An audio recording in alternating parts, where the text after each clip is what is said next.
Like their main carry, like yeah, G's been doing great dishing damage out, but they really need a real carry to do the damage. You know what might be a solution? Lincoln Sphere. Either stop the Winter's Curse. He's popping his BKB in time, but all that stuff goes through Magic Immunity. He's still just so far away, though. I don't think he'll have an opportunity to farm it this game. G's got an Ultimate Orb right now. This could be a Hex, but I think it has to be a Lincoln Sphere. Because they need to keep the Gyro alive. It's their only hope. Exactly. It's the only way to keep Gyro stopping or not dying to the Lina ult. This is so scary here, though, Purge. All 5 buybacks from eHome are available. None of the buybacks are available for Virtus Pro. It's the last chance, and they've got their cooldowns. They're ready to go. Refreshers They've up on got time. double Ravage. He sold the mech. Oh, here we go. Will they see it coming? Well, it hasn't been revealed yet, so probably not. Glyph comes out right away to try and hold the barracks a bit longer. G off to the side. Phobos is smoked up. It gets broken. Ravage number 1 connects on 2. ROTK will be able to BKB. He's saving the second. Phobos holding on to it for now. He hasn't even refreshed yet. eHome taking a surprising amount of damage. He catches There's a the lot. second Ravage. Illidan, he could go down. Dead. He's dead indeed. ROTK falls as G jumps out of the base. It's a good hold for VP for now, but the buybacks from eHome are coming. Now G outside of the base will be able to blink back.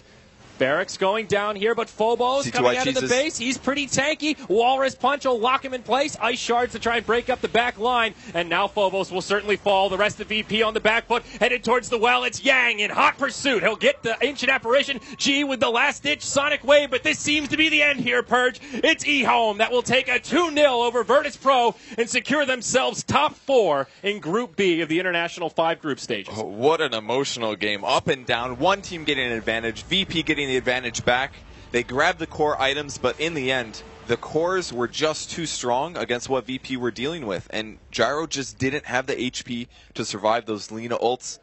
And CTY pulls through in the end with some awesome support play. Like everybody on eHome just absolutely clutched it after the 40-minute mark. Like at that point, they were like, "We're winning this game," and they absolutely pulled it out.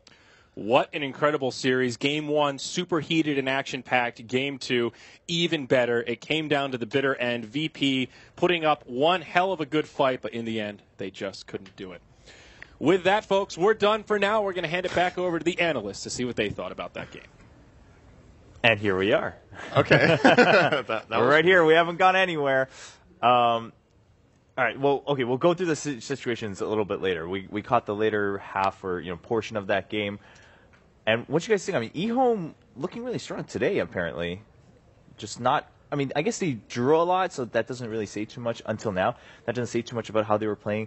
VP trying to put up a really good fight towards the end, but eHome definitely had their number going all the way. Yeah. Well, that last game, I don't know. That was absolutely completely crazy. You can't really fault either team for anything in that game. Yeah. Or well, you can look into the individual fights and be like, okay, they're making mistakes. That's not what I mean, but it's very chaotic in the late game, and I don't feel like eHome looked like way stronger than VP in this game too. It's ridiculously close for a reason, but they do get the 2-0 win. When he eHome has also been playing pretty solidly in general. It's like so lucky. I would say yes, they've got some draws, but they've shown good games for sure. And now it's going to get really interesting. Yes. Let's do a little bit of an update on the score situation, unless you want to break down the game a little bit more. I mean, we'll do that right after. Yeah, we can do it right after, and I think all of us while watching were just each fight was interesting. Sure, there were faults and whatnot. It got a little crazy. But there overall, were so many good games. The result is what matters, and at that point, every fight just matters. It's whoever really wins the last fight that comes through, and that happened to be in VP's base. So let's bring up the standings and let's break this down, because the dust still has not settled in Group B. Now, the reason VP are going to be kicking themselves a little bit over that loss is not the fact that they... Oh, well, it is the fact that they didn't get their 1 point. It's not that they didn't 2-0. That's the problem. The problem is that they didn't at least draw. Yes. Because now at this point they have 9 points, and that means that their fate now rests with Empire. Because if Empire, who are going up now against MVP Hot 6 in their next match, if they 2-0 them, you can see Empire will end up on 9 points, which would tie them with VP.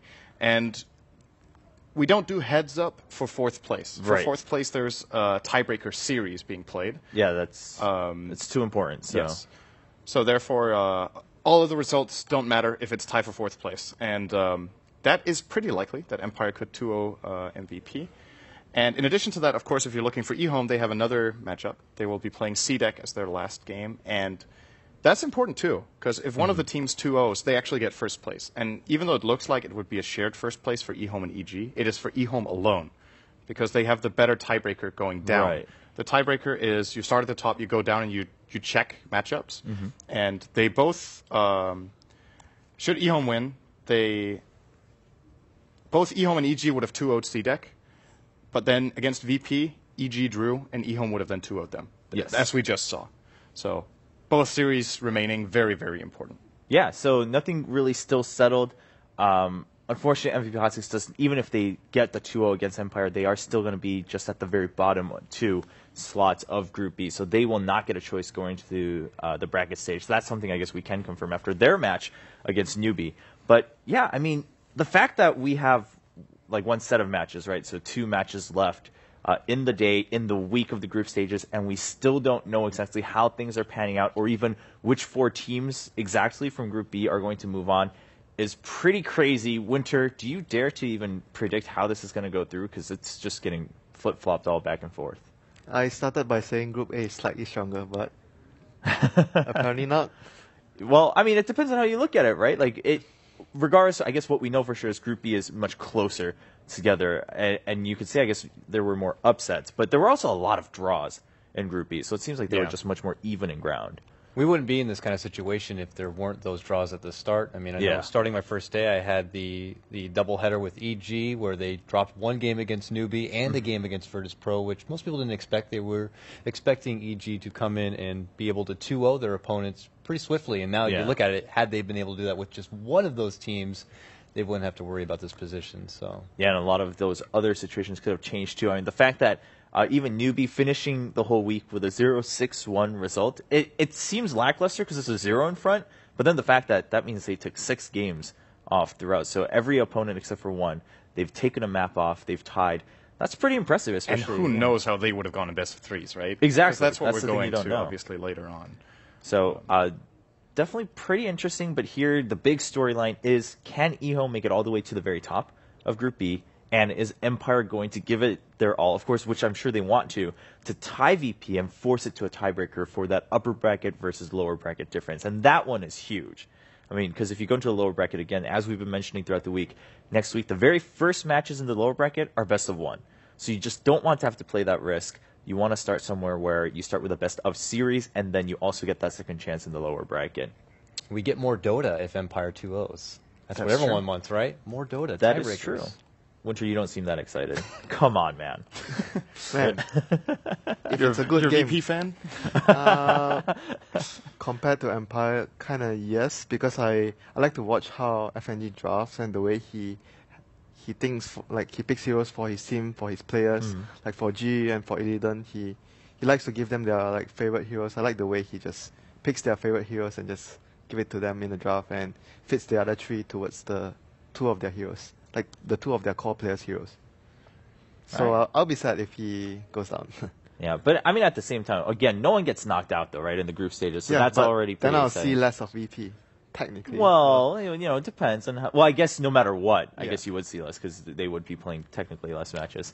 But either way, no one gets knocked out. So for all those at home or all those that are coming to the main event in the Key Arena, that's pretty exciting. At the very least, you know, there's nothing like, oh, I was a fan of this team and I went to the tournament, but I actually had no chance to see them. You're going to have a chance to see them, at least in some way or form, you know, to watch their games, and hopefully they move onward. It's going to be a pretty exciting battle next week, no matter how Group B settles, I think. It should be very, very, very fun to watch. So now, again, the 2 matches left are CDEC versus eHome, and that's, of course, got its own little story there. And Empire versus MVP Hot 6. Let's start talking about CDEC versus eHome. Rematch indeed. I mean, this one, you know, one of the more recent ones, of course. Does the rematch really play into this, though?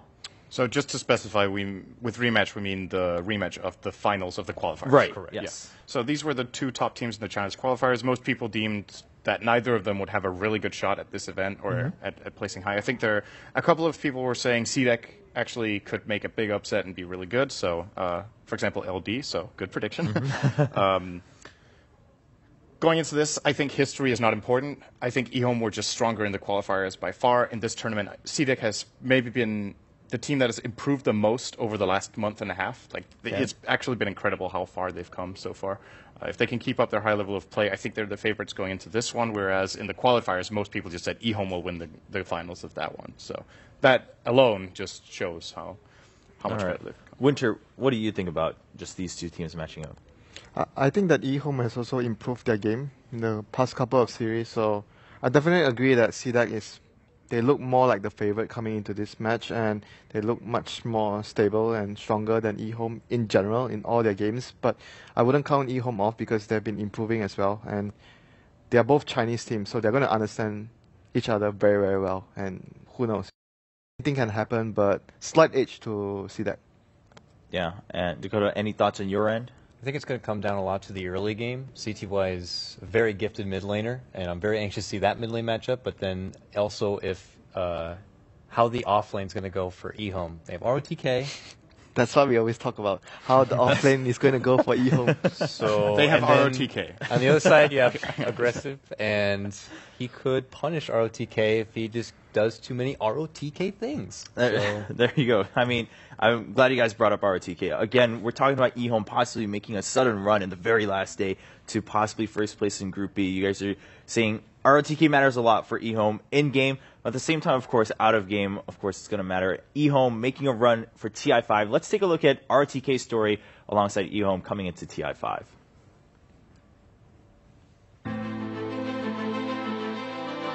小时候嘛，就是自己比较叛逆，然后自己性格其实很活泼。一会儿唱歌了，一会儿跑哪去了，3步2步跑，我也把他找不到，又跑到游戏厅。然后有一群人，大概比我年长10岁左右。有一次他们在玩一个 RPG 地图，就是那个时候的 Dota 1，他们9个人，当时少一个，然后就因为认识我，就叫我一起。我说我不会，他们说没事，你不会，我们教你。他们当时就让我选个宙斯，说你就玩这个英雄，一直跟在我们后面垫就行了。我说好好好，然后我就玩，完了之后